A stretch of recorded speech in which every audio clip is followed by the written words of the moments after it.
샬롬 반갑습니다. 12월 29일 금요일 새벽 하나님께 올려드립니다. 함께 예수 하나님의 공의 찬양 부르십니다.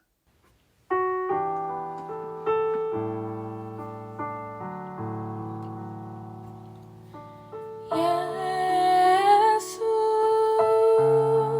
하나님의 공의 죽생자 그의 나라 임하시네.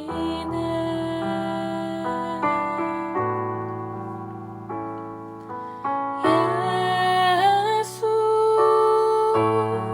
제물이 되신 주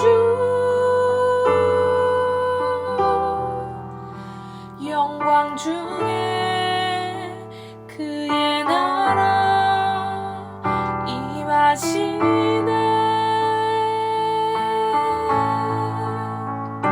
주의 나라 영원하며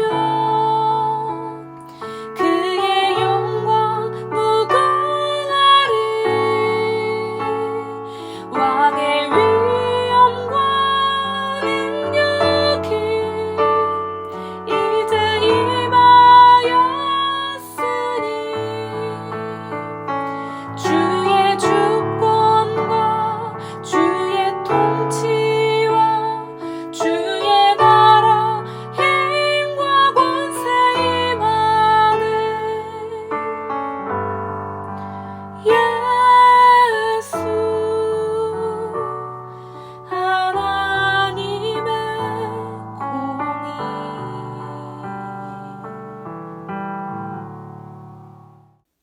오늘 말씀은 고린도전서 7장 1절에서 7절, 고린도전서 7장 1절부터 7절까지의 말씀입니다.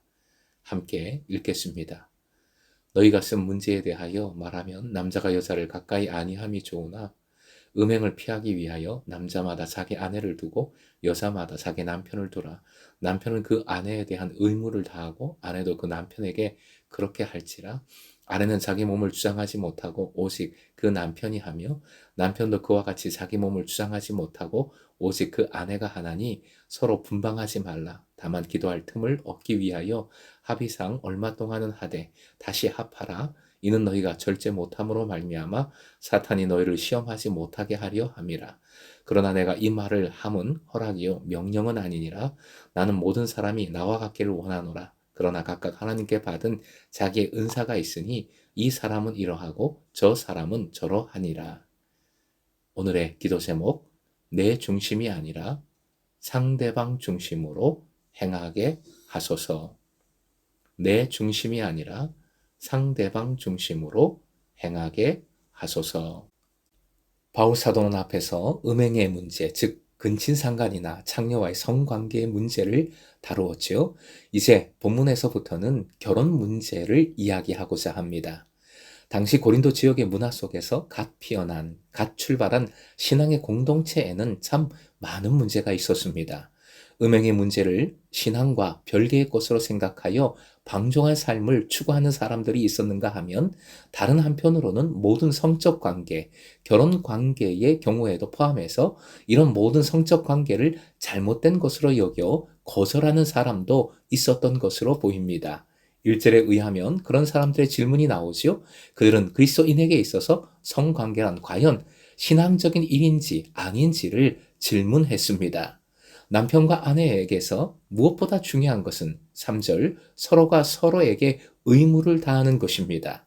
그렇게 그와 같이 등을 통해 부부는 서로 상대방에게 의무를 지니고 있음을 바울 사도는 가르치고 있습니다. 특히 5절에 서로라는 말을 통해 양자에게 다 동등한 의무가 있음을 강조합니다. 하지만 6절 바울은 본문이 명령이라기보다는 권고하는 수준이라 말합니다. 이는 교인들에게 어떤 것도 강요하지 않기 위함입니다. 이런 리더십이 정말 중요하지요. 세상은 특히 요즘은 강요하는 리더십에 더 많은 사람들이 각광을 보내고 있지만 사실은 이런 리더십이 하나님께서 원하시는 리더십이라는 것을 알 수가 있습니다. 왜냐하면 모든 사람, 특히 남편과 아내는 각각 하나님으로부터 받은 고유한 은사가 있기 때문입니다. 바울 자신도 독신의 은사가 있다고 말하고 있습니다. 바울은 결혼을 인간의 생리적 욕구라는 측면에서 다루고 있습니다. 이런 부분이 좀 이상하게 여겨질 수도 있지만 당시 상황에서는 매우 중요하고 현실적인 말씀입니다. 2절의 음행은 복수로 기록되었습니다. 고린도 도처에 나타나고 있었던 다양한 음행을 모두 다 포함하고 있는 표현입니다. 2절 끝에 나오는 두라라는 말은 단순히 결혼하다라는 뜻보다는 성적인 결합을 포함한 부부관계를 의미하는 말입니다. 남자와 여자가 지닌 성적 욕망은 일부 일처라는 결혼 제도를 통해서 해결되어야 할 것을 권고하고 있습니다. 그렇지 않으면 인간의 성욕이란 하나님께서 금지한 방식, 곧 음행이라는 죄악의 형태로 나타날 수밖에 없기 때문입니다. 4절 주장하다란 요구할 권위를 갖고 있음을 뜻합니다. 성적인 요구를 함에 있어서 아내의 몸은 남편이, 남편의 몸은 아내가 그 주체가 되어야 함을 가르칩니다. 부부는 곧 자기 자신의 입장에서가 아니라 상대방을 중심으로 생각하고 행동하는 공동체여야 한다는 것입니다. 그런 점에서 부부는 서로 섬기고 나누는 사랑의 공동체가 되어야 함을 보여줍니다. 결혼 생활에서 남녀의 이러한 동등성은 당시 랍비적 유대교에서나 철학에서도 발견되지 않는 놀라운 사실입니다. 5절 고린도 교인 중에 일부가 결혼의 권리를 서로 박탈하여 별거하는 경우가 있었던 것으로 보입니다. 그런 사람들을 향해 바울은 그래서는 안 된다고 합니다. 합의상 또 기도의 기간 등으로 일시적으로는 할 수 있습니다. 그러나 그 기간이 길어지면 절제하지 못하여 기도 기간이 오히려 사탄이 틈탈 기회가 될 수 있습니다. 분방하지 말라는 말은 부부 간에 있어서 동등한 가운데 성적인 관계를 거부하지 말라는 뜻입니다. 사랑하는 예배자 여러분, 본문을 이해하기 위해서는 세 가지 사항을 꼭 기억해야 하겠습니다. 첫째, 말씀드렸지만 고린도 지역과 고린도 교회의 성적인 타락입니다. 이런 성적 타락과 유혹이 얼마나 강한지를 경험했고 그리스도인으로서 창조의 섭리에 순종하며 이 유혹을 이기는 길로서 결혼 관계를 설명하고 있습니다. 둘째, 종말론적인 배경입니다. 바울은 종말이 가깝다고, 너무 가깝다고 생각했습니다. 그러기에 바울 사도는 7절 자신처럼 오히려 독신으로 살기를 바라고 있지요. 결혼이 구원의 여부를 결정하지 못합니다. 결국 결혼을 하는 것이나 독신으로 지내는 것이나 다 모두 주신 은사에 따라 결정하면 되는 것입니다.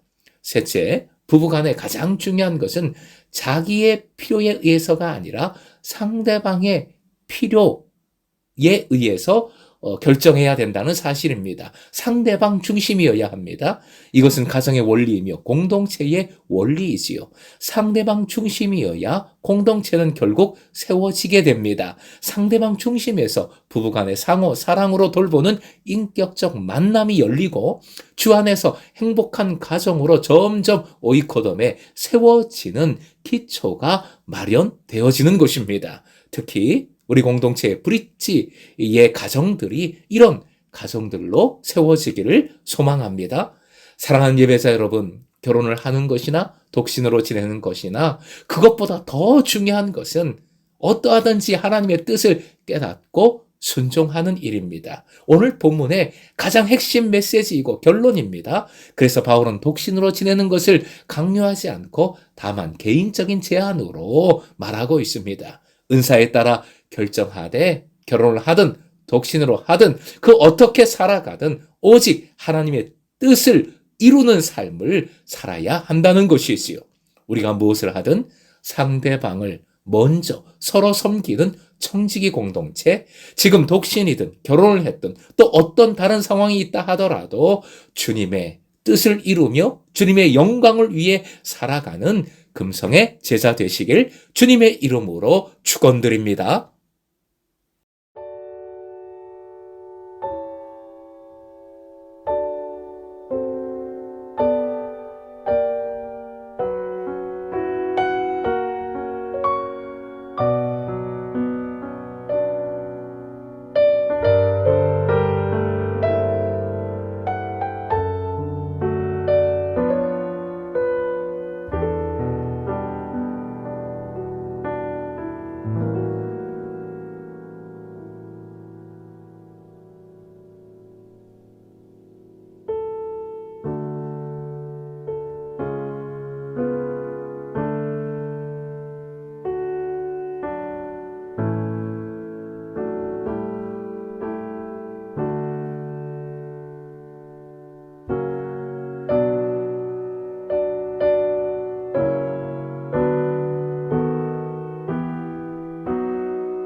주